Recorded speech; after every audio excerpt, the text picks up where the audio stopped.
আইসিকে আমি বলেছি যে আপনারা আগে সিআরপিসির আওতায় কাজ করতেন আর জনগণের ট্যাক্সের টাকায় বেতন পেতেন। এখন বিএনএস এর আন্ডারে আপনাদের কাজ করতে হয়, বেতনটা আমরা দিই জনগণের ট্যাক্সের টাকায়, পিসিও দেয় না, ভাইপোও দেয় না। আপনারা এখানে যে কাজগুলো গত 3 দিন ধরে করেছেন এটা আইনের বাইরে। একটা ইনসিডেন্টে 2টো এফআইআর হয় না, কমপ্লিটলি ফ্যামিলি অ্যাফেয়ার্স। বিষ্ণুকান্ত পদ মণ্ডল খুন হয়েছেন তার মামাতো ভাই উত্তম মণ্ডলের দ্বারা।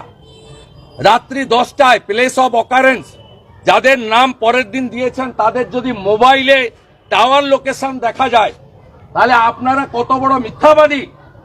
তৃণমূলের হয়ে মমতাকে সেবা করার জন্য কত নিচে নেমেছেন তুহিন বিশ্বাসের নেতৃত্বে আর এখানকার এসপির নির্দেশে। আর ওই কচু বনে লাথি খাওয়া একটা মাল এসেছিল এখানে, তার ভয়ে আমি বলে এসছি। এর আগে আমার অফিসে গেছিলেন সার্চ করতে, মেঘনাথ পলের বউকে খুঁজতে, আমি হাইকোর্ট করেছিলাম। আমার অফিসে without the concurrence from high court ঢোকা যায় না। Order passed by the honourable justice Rajasekhar Mantha. আমি আপনাদের কান মোলা খাইয়েছি হাইকোর্টে। 35টা মামলা জাস্টিস অমৃতা সিনহা স্টে দিয়েছে নন্দীগ্রাম পিএসএ, যেগুলো বিজেপির নামে করেছেন, অল ফলস অ্যালিগেশন। গত 3 বছর ধরে more than 400 false FIR treated by this Mamata police. শুধু একটাই কারণ, মমতা আমার কাছে হেরেছে। একটাই কারণ, সব ভোটে হারবেন আপনি। মাদ্রাসাতে ভোট নিয়ে গেছেন, ওখানেও হেরেছেন। 12টা সমবায় সমিতি হয়েছে, 9টাতে হেরেছেন। লোকসভায় অভিজিৎ গাঙ্গুলি 8200 লিড পেয়েছে, 17টা জিপির 11টা বিজেপি জিতেছে, 2টো পঞ্চায়েত সমিতি পেয়েছে। আমাকে আপনি হারাতে পারবেন না এই মাটিতে। আমি এখানকার আত্মীয়, আর আপনি আসবেন যাবেন। আমি বলেছি প্রকাশ্যে বোম বিস্ফোরণ হলো, নিউজ 18-এর রিপোর্টার ইনজোর্ড, TV9-এর রিপোর্টার ইনজোর্ড, তার এখানে স্প্লিন্টার। পুলিশ ছুটছে, ভিডিও ক্যাসেট আছে, সোমোটো এফআইআর নেই। মামনি জানা যিনি ইনজোর্ড, কালকে 12টায় এফআইআর দিয়ে গেছে এখানে 43 জনের নামে। কেন এখনো এক্সপ্লোসিভ অ্যাক্টে 3/4 এফআইআর ট্রিট করেননি? উত্তর দিতে পারেননি, কারণ এই থানাতে আইসি চালাচ্ছে না। এখন একটা তুহিন বিশ্বাস বলে মাল আছে, ওকে দিয়ে করাচ্ছে। এটা তৃণমূলের নির্দেশে হচ্ছে, হায়ার অফিসাররা ইনভলভ। আমি আপনাকে বলে গেলাম, বোমা বিস্ফোরণের মামলা আমি অফিসিয়ালি এনআইএ দাবি করছি, 1 নম্বর। আর 2টো এফআইআর একটা ইনসিডেন্টে করেছেন, বাকিটা হায়ার জুডিশিয়ারিতে দেখা হবে। গোকুলনগরের প্রধান চোরের নামে কমপ্লেন করলো, কমপ্লেনার প্রধান। আপনারা বিডিওকে দিয়ে ফলস এফআইআর করেছেন। শুক্রবার কলকাতা হাইকোর্ট 3টে এফআইআর স্টে করে দিয়েছে। কত কানমোলা খাবেন? আজকে পরীক্ষা, আমি পরীক্ষার্থীদের ছাত্রে মোবিলাইজেশন ফিরিয়ে দিয়েছি মিট করে, হ্যান্ড মাইকে বলে, মাইকও ইউজ করিনি। পরীক্ষা যেদিন থাকবে না, আমি থাউজেন্ডস অফ নন্দীগ্রামের লোককে নিয়ে এসে ফলস মামলায় যাদের জুড়েছেন তাদেরকে আইনি লড়াই করে পরিষ্কার করে ফুলের মালা দিয়ে আপনার এই গেটে দাঁড়িয়ে আমি কর্মসূচি করে দিয়ে যাব।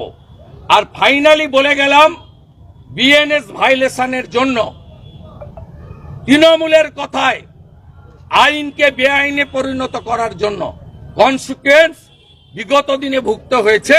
আইও এবং আইসি আগে যাবে। অভিজিৎ মণ্ডল জেলে আছে, তালা থানার ওসি। মমতা বাঁচায়নি, বাঁচাতে পারবে না। মমতার নির্দেশ, তুহিন বিশ্বাসদের নোংরামি, এর কোনো প্রমাণ নেই। প্রমাণ কারা রাখছেন? এফআইআর আইও আর আইসি, এ 2জন যাবেন। আমি জানি 2জনই গোবেচারা, 2জনের অবস্থাই খারাপ হবে।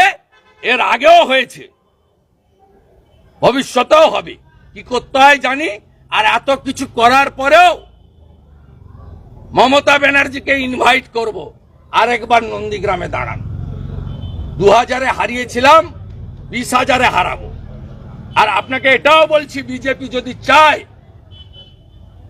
নন্দীগ্রামে যেমন আপনাকে হারিয়েছি, রাজ্যের যেখানে আপনি দাঁড়াবেন সেখানে গিয়ে হারিয়ে দেওয়ার ক্ষমতা এই মেদিনীপুরের তাম্রলিপ্তের ছেলে শুভেন্দু অধিকারীর আছে। দাদা, গত রবিবার একটা সমবায় ভোটে যেখানে বোমাবাজি ঘটলো, আগামী রবিবার দিনও আরো একটা সমবায় ভোট রয়েছে, আশঙ্কা করছেন গন্ডগোলের? হ্যাঁ, হবে, অসুবিধা নেই। রথিবালা আড়ির কেসে আলরাজি, এদের তো চালায় আলরাজি শামসুলরা মডেল, আরাবুল শকত মোল্লা জাহাঙ্গীরের মডেল। এই জন্য তো হিন্দুরা ঐক্যবদ্ধ হচ্ছে, আরেকটা বাংলাদেশ করতে দেবে না। মুখ্যমন্ত্রী দীঘায় জগন্নাথ মন্দিরের কাজ, ওটা জগন্নাথ মন্দির নয়, জগন্নাথ মন্দির নয়। সরকারি টাকায় মন্দির, মসজিদ, গির্জা কিছু করা যায় না, গুরুদ্বারা করা যায় না। ওইটার নাম হচ্ছে শ্রী জগন্নাথ ধাম কালচারাল সেন্টার, সাংস্কৃতিক কেন্দ্র। আপনারা ভুল বোঝাবেন না। আর পুরী ধাম 4 ধামের 1 ধাম, পুরী ধামকে নকল করলে হিন্দু মেনে নেবে না, হিন্দু মেনে নেবে না। দৈতাবতীজিকে নিয়ে আসবো, দীঘা সহ মেদিনীপুরে ধর্মসভা করে মমতার ভণ্ডামির মুখোশ খুলবো। আর ওটা মন্দির নয়, ওটা কালচারাল সেন্টার, সরকারি টাকায়। আমরা রাম মন্দির গড়েছি হিন্দুদের টাকায়, সরকারের টাকায় নয়। আমরা নিধি দিয়েছি। কোন ধর্মীয় প্রতিষ্ঠান সরকারি টাকায় করা যায় না, ওটা শ্রী জগন্নাথ ধাম কালচারাল সেন্টার। আর কোন হিন্দু বিরোধী রেড রোডে নামাজ পড়তে যাওয়া মমতা ব্যানার্জিকে বিশ্বাস করে না, করে না, করে না। তাই হিন্দুরা নন্দীগ্রামে ওকে হারিয়েছে, আবার হারাবে।